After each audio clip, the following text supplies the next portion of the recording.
From Washington, the McLaughlin Group, the American original. For over 3 decades, the sharpest minds, best sources, hardest talk.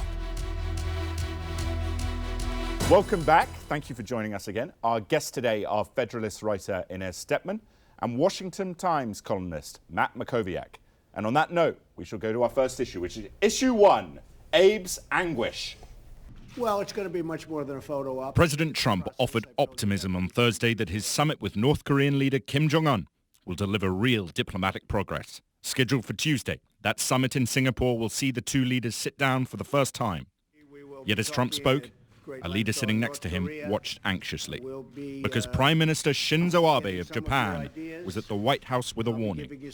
He fears that President Trump may agree a deal with North Korea, which endangers Japan's security. Abe also fears that Kim Jong-un will use the Singapore summit to woo Trump and earn immediate sanctions relief without reciprocal concessions. Pat obviously should have said Shinzo Abe instead of Abe, but do you think the Japanese Prime Minister has a legitimate concern here? He's got more than a legitimate concern. Look, North Korea's got missiles that can hit Japan, and they got atomic bombs and hydrogen bombs, and they're not going to give those up. And if they start reducing them, that's not until way down the road. And sanctions release of some kind is going to start. I think we're going to have a very successful summit because the North Koreans, the Chinese, the Americans all want a reduction of tensions. They do not want a war on the peninsula, and the North Koreans do want to come out of that isolation in the Hermit Kingdom. But the Japanese are the ones, frankly, who are the odd man out here. Yeah, Abe's been the odd man out, which is why he traveled to Washington to try to get Trump's ear. Trump is well known for the last person he talks to. He kind of adopts what he's heard. But I think the summit is going to be a great performance. Look at Kim Jong-un and how he's transformed himself from this rogue, murderous dictator to now a statesman on the world scene. You're going to have Dennis Rodman there, and the president said, you know, he's a good rebounder, although he's kind of short. I looked him, he's 6'7". Since when is that kind of short? and yet, Eleanor, the Rodman's presence there, he's friends with both Trump and Kim Jong-un. So absolutely. They won't shunt him aside. So it'll be good entertainment, and whatever deal the president comes away with, and there are deals to be made that are legitimate. He's not going to get the grand denuclearization, but there are deals to be made, and whatever the president gets will be the best deal ever. I think we can be confident of that. Inez, what did you make of the president's remarks in terms of Russia joining the G7 and the broader seeming difficulties with allies in Canada? Look, well, I think there's a multi-administration kind of fantasy about Russia that always has to fall away before relationships can be more realistic. I don't think this is unique to Trump. I think, you know, if you look back, you look at Obama and the Hillary reset, you look backwards. Bush even. And Bush, every time they had to kind of figure it out on their own that Russia has its own interests. They don't usually align with the United States. So I don't think his remarks are unusual for an early administration with regard to Russia. Matt, what's your read on all of this? Yeah, so I'd start by saying, you know, Abe's concerns, I think, are legitimate. Not just the fact that the United States is more concerned about long-range missiles, but that the Japanese are obviously more concerned about short-range missiles. Keep in mind that the ballistic missile tests that the Koreans have utilized over the last year and a half, and a number of them have entered Japanese airspace, and so there's a real threat there. I think the other issue for Abe is they have at least, I think, a dozen of their own citizens that are being held captive in North Korea, and so I think he's interested in trying to get a hostage release from Japan, just as they did. Do you think the he'll Americans. get that as part of this summit? We'll see. I think that certainly is on the table. That's the kind of deliverable that Trump could perhaps get. The bigger picture here is the way the president has basically dissed our traditional allies, is skipping out on the G6+1 early because he doesn't want to talk about climate change, and then buddying up with North Korean president and saying Putin should be welcomed back into the G7 and make it the G8, conveniently forgetting that he's not there because he invaded another country. This is one of the best things about Trump. That's he the shakes best up thing. the game. He came out. Look, it is absurd that the United States is not talking to Russia. Everybody in the world is going to Moscow or Sochi to talk to Russia. It's a great power. He says, look, get over it. They've got the Crimea in effect. As for Europe, I'm afraid, look, that the whole arrangement, post-war arrangement, is changing, and it's not going back to what it was. People have got to wake up to the new reality. Putin is getting his money's worth from his friendship with Mr. Trump. Look, I think Trump has less respect for kind of these old liberal institutions, post-war institutions. He doesn't have that automatic kind of deference to that post-world order. I think that can be good and bad, right? I think there are aspects of it, like this comment about Russia, that I think can be dangerous, but I think we've seen Trump make those comments and then walk it back to something much more reasonable. For example, on NATO, right, where he said, look, you guys need to pay for some of your own security. Right. And I think that's something legitimate. Concluding comment, Matt? Well, the other thing I was just going to say about the Japanese is they're obviously very concerned about tariffs, and the tariffs have been put in place. I know you want to talk about that in a little bit, but they're also very concerned about automobile tariffs, and so I think that may have been part of what was happening here too. Abe wanted to meet with Trump to try to preempt those. Remember, they're trying to get individual trade deals, trying to get exceptions to the tariffs that the administration has put in place and wants to continue putting in place. You know, footnote, the Russian economy is smaller than Italy's, and the president's disrespect for these alliances have kept the peace for 70 years. But I don't think you just Wait, we're going to get on to another. We'll continue. It's the largest country in the world. We'll continue on the next issue. By landmass, Alaska's Issue 2, it's good to be, ZTE. The Commerce Department this week reauthorized U.S. suppliers to deal with Chinese telecommunications firm ZTE. In return for U.S. market access, ZTE will pay a $1 billion fine, appoint a new management team, and accept a U.S. selected compliance team. But while President Trump says this is a good deal, not everyone is happy. The Republican senator from Florida, Marco Rubio, says that ZTE's connections to Chinese intelligence services mean it must not be allowed to deal with U.S. persons or companies. Eleanor, is this the same as President Trump's seeming affection for President Putin? Has President Xi got this deal because Trump likes him? Clearly, the president wants things out of China in support of the North Korean summit, and he's willing to make these deals. And I don't think there's necessarily anything wrong with that, except ZTE is a clear example of China bad faith. And you've also got this coincidental granting of branding rights to Ivanka Trump, I think 13 brands. Is it in coincidental? 3 months. Well, coincidental correlation, maybe. Right. I don't know if you can prove cause and effect. You probably can't. But the president certainly has his eye on a bigger picture here, and he's willing to deal with China in ways that he doesn't deal with our traditional allies. I think that's exactly right. Look, he's given him a little Benny here on the ZTE thing. But I'll tell you what he wants. He wants China to buy scores of billions, if not hundreds of billions more in American goods. China is the great problem in terms of trade. They've run up 4 trillion trade surpluses at our expense in the last 20 years. And so I think he gave them that as the beginning of negotiations in a deal where he wants big results. Is the end of negotiations tariffs? Look, you're going to have to use, my view is, if you want an economic nationalism in the United States, you're going to have tariffs as the basis of it. But all they're doing is these ad hoc tariffs on aluminum and steel. He's backing away from various tariffs. He's gotten in trouble with the soybean farmers in the Midwest, for example. Inez, you can speak to that. Look, I think you pointed out something that earlier in the last segment, right? That the differential between how he treats our allies and how he treats hostile countries, potentially at least geopolitical rivals like China or Russia, I think that doesn't look good on the tariff game, especially now that he's giving this benefit to ZTE, letting them back into the market.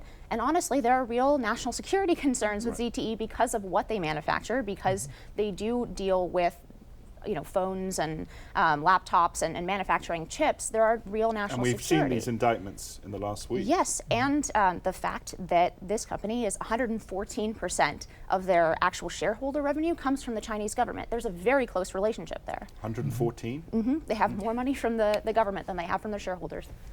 Matt? Yeah, I mean, look, for ZTE, when it became clear that they could no longer get chips manufactured in America, that really caused a huge problem. And so I do think the ZTE issue was to Pat's point, was a barrier to continuing negotiations on trade and on purchasing American products. So I think Trump is ready to announce something good out of those negotiations with China.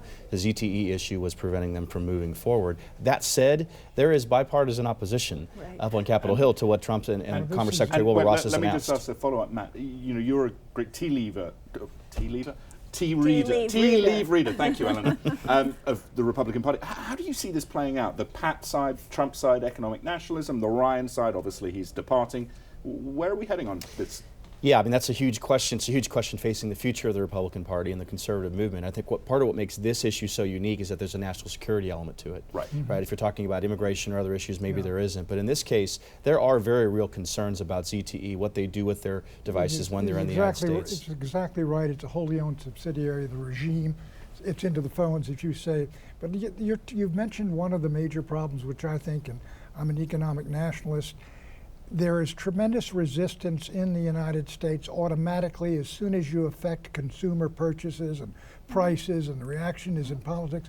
I wonder if you can ever again create the kind of country that you had. And you take sacrifices to do it over long periods of time. If you're going to be economically independent, self-sufficient again, I don't know if America's ever going to be able to make it. To be cracking down on Canada under the guise of national security when they are a secure supplier of aluminum, it's an insult to Canada. And so they burned down the White House. Eleanor, let me ask you a question. It's been a while. What do you say to the army? I had a column this week saying that Trump should listen to Theresa May and President Macron of France because they have increased spending on defense. But Trudeau and Merkel, still we see this very low spending on defense. And part of NATO is collective security. Well, what do you say to that? there's a history to Germany not wanting to build up their military budget. Those of us with some history here. But that's a long way. And I do think the way the president regards these alliances as some sort of scam to be freeloaders of America. You think I he mean, sees it too much business? That's not Tom, you're exactly right. Not how I view it. The American people, both parties, have had it with the European freeloading off America's expense for 70 years, for heaven's sakes. The Germans speak spend for nothing. a minority. I don't think the average person on the street is saying Europe is freeloading. Many more issues to get to when we come back. Prisons and football former nations. Until then, make sure to follow us at McLaughlin Group on Twitter and visit our website, McLaughlin.com. Look at that prompter reading.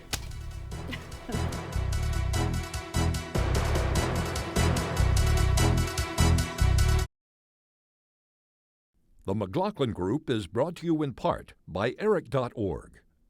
Is your company trying to provide health and retirement benefits to workers across the country?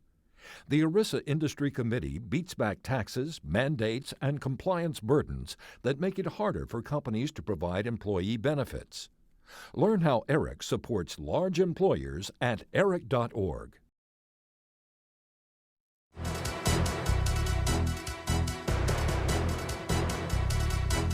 Issue 3 of Prisons and Pardons. Pardoning Alice Marie Johnson this week, President Trump signaled his growing willingness to free those he believes have been unfairly treated by the justice system. Miss Johnson had been given a life without parole sentence for a first-time drug offense. Yet Johnson is only the tip of the iceberg. In 2016, the Prison Policy Initiative estimated that 2.3 million people were incarcerated across the nation.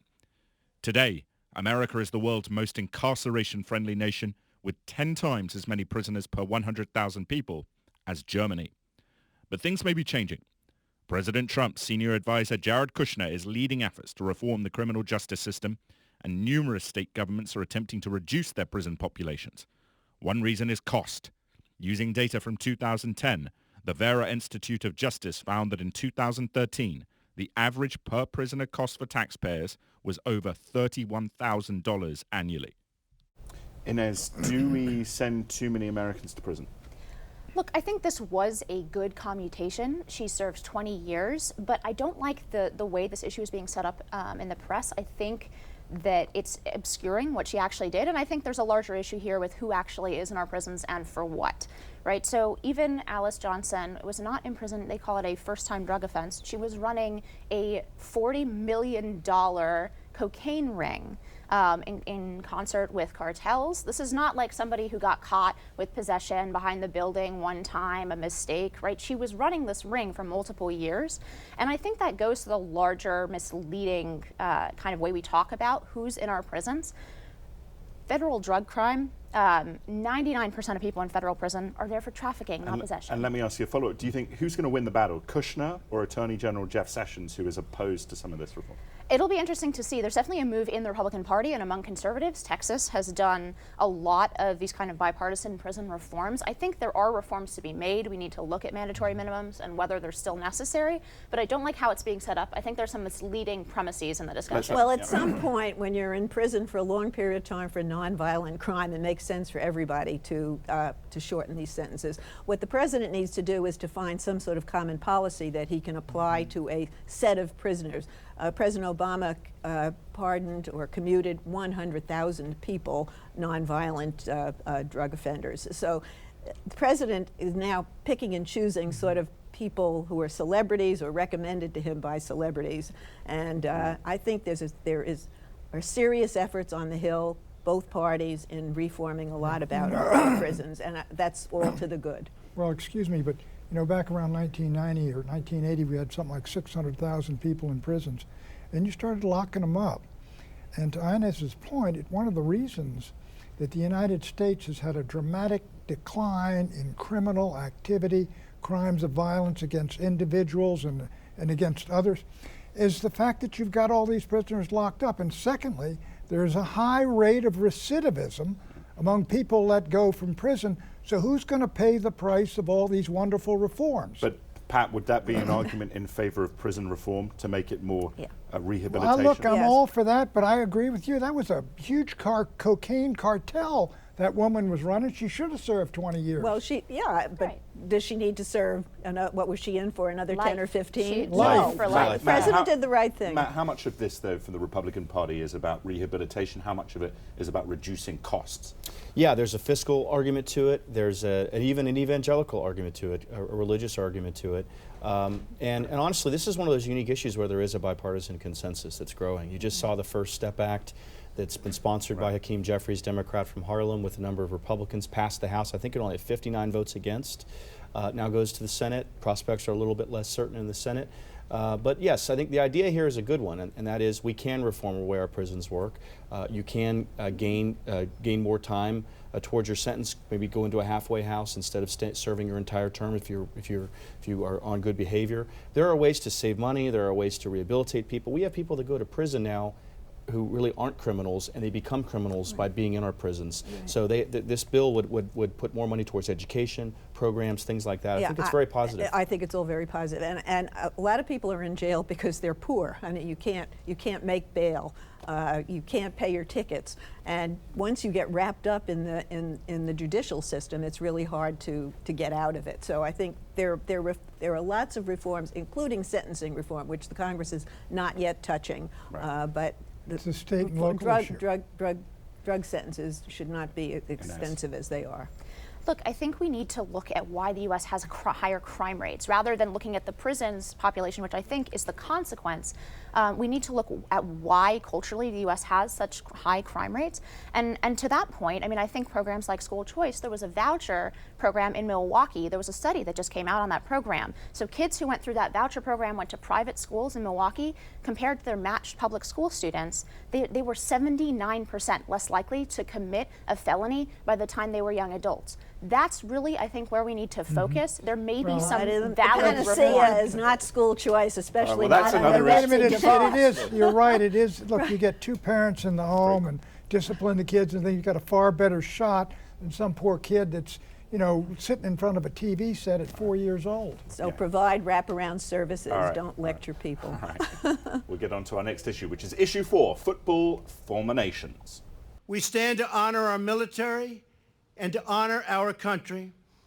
And that White House event was supposed to involve a celebration of the Philadelphia Eagles Super Bowl victory, but blaming the Eagles for kneeling during the national anthem and angry that only a few members of the Eagles organization planned to attend the White House, President Trump canceled the event.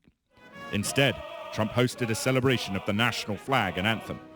But note this, the Eagles did not kneel during the national anthem at any point during the 2017-18 regular season. And note something else. Yahoo News this week suggested that NFL free agent Colin Kaepernick's attorneys wished to subpoena the president to see whether Trump exerted pressure on NFL team owners not to sign Kaepernick following his kneeling protests against police brutality. Matt, is the president politicizing sports? I think the short answer is yes, but I think he's also winning on it. I mean, you would not have had the NFL take the position it did as it relates to the national anthem during the offseason heading into next season had the anthem protests not affected the bottom line of the teams. You have NFL ratings, television ratings that are down. In this case, as it relates to the Eagles coming to the White House, it sounds like they wanted to change the date to when he was in Singapore, and there was a small number of players that wanted to come anyway. So I think there was perhaps a reason there to create some conflict. And let me ask you a question. Does it diminish or strengthen the office of the president in terms of his presentation of a celebration of the national anthem? But the counter side would be that he is, you know, that this is not something the chief executive of the United States should be engaging himself in. Well, look, I think in politics, getting engaged in cultural issues has been happening since time immemorial. I think in this case, I see kind of fault on both sides. It's not up to the President of the United States to decide which teams can come celebrate winning a championship. Every team that does it should be able to come. On the other hand, it's not about who the President is as to whether a team should go or not. They're going to be there with the office of the President, to be in the White House to celebrate their accomplishments, not to support the domestic agenda of one president or another. This is part of the culture wars. The President sees this as a good issue to rev up his base going into the midterms. I'd like to point out that the players, they're not protesting against the anthem. They're protesting against police brutality. And the President is asking them to send him names of people they know who have been mistreated or might be in jail.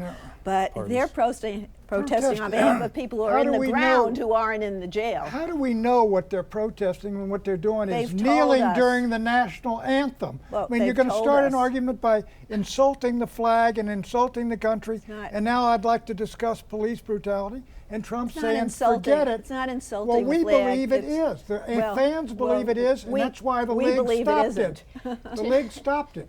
All right, to your point, though, if the issue is police brutality and they really want to try to affect that issue, then why not take the opportunity then to bend the president's ear? As you said, he's famous for listening to the last person that he talks to. Why not take the opportunity to start a dialogue rather than protesting in a way that offends a lot of fans? And that's, I think, ultimately why the NFL moved on this. The President wants to start a dialogue with the players, you think? I mean, I think the players ought to get a list of names from the ACLU of people whose sentences need commuting. I'm all for that. But I do think that the President is using this as a political cudgel to start the conversation. Because we all know what they're protesting about, and they got attention. That's what we do in this country. We honor political protest. Well, now they're going to do it in the flag locker room. gives us, and when the team doesn't show up on the field, they'll make their point. Matt. Yeah, when they're kneeling in the locker room without a television camera on them, the kneeling will stop very quickly. Here's a little round blank field will be noticeable. What starts next Thursday? Oh my goodness, this is disgraceful. The World Soccer Cup. Where is it? It's in Russia. Russia. England are playing. Putin will open it up, Tom. Iceland's playing. I'm not allowed to go, and unfortunately. nobody will be protesting anything there. And one of the issues here, we talk about police brutality. One of the challenges, obviously, that has been raised in relation to this World Cup is the treatment of homosexuals in Russia. I mean, do you think that is going to be something that will be on the radar in this World Cup, Eleanor, or do you think President Putin will tamp it down? I would hope that it's on the radar, and I don't know what President Putin has in mind to tamp it down. I don't know how you tamp it down. Why don't they go and play soccer? They're going to do that too. I mean, all of these people want to protest, and then they gripe and holler because Putin, you're violating the values of the Russian people and nation. Right. And I think most, I can guarantee most English fans will probably be more interested in their beer and TV than those issues. Pat, let me ask you one final question. If you were the President of the United States, would you spend money on a national bill to give every police force body cameras? No, I think it ought to be done locally. I think, okay. All right. We will be right back with predictions.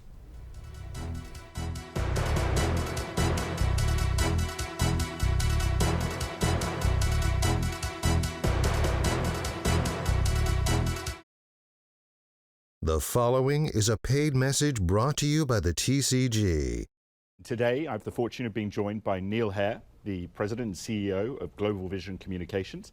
Thanks, Tom. We do represent the Taiwan Civil Government, which is an educational and advocacy group based in Taiwan that supports much closer relationship with the United States. They're a trusted partner on the ground for economic cooperation and trade, military cooperation, and also on the international stage. And so they've been working for over 10 years to foster this stronger relationship. They have over 60,000 members in Taiwan.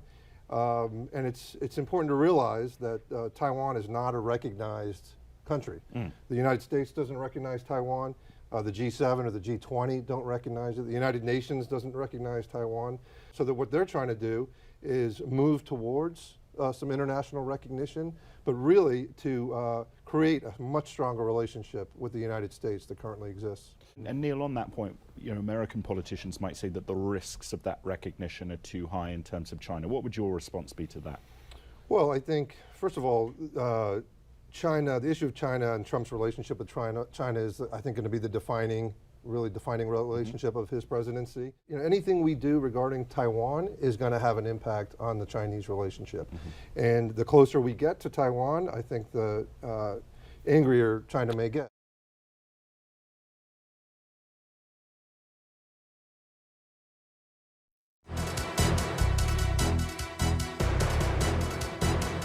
Predictions, Pat. Tom, both the Russia moving toward the G8 and America moving away from Europe, the Atlantic is widening. I think they're permanent trends and they're going to endure after Donald Trump. Okay, Eleanor. The Justice Department's refusal to defend the Obamacare provisions against a suit brought by 20 Republican attorney generals opens the door to insurance companies being able to discriminate against people with pre-existing conditions. A very good issue for Democrats to push in November. Okay, Inez. I think that the civil service issue and the executive orders that Trump signed a few weeks ago are going to become a serious issue. I think Republicans should start seriously looking at reforming the 2.8 million person civil service that currently it's impossible to fire anyone even for the worst incompetencies. Irrespective of whether Democrats take the majority back in the House in the midterms, Republicans will gain seats in the United States Senate. The map is the most favorable since 1918. 10 Democratic senators running from states that Trump won last November, 5 of which Trump won with over 60%. I predict a 2 or 3 seat gain for Republicans in the Senate. Do Republicans win the House, hold the House? I think right now it's 60-40, they hold it. Okay, all right.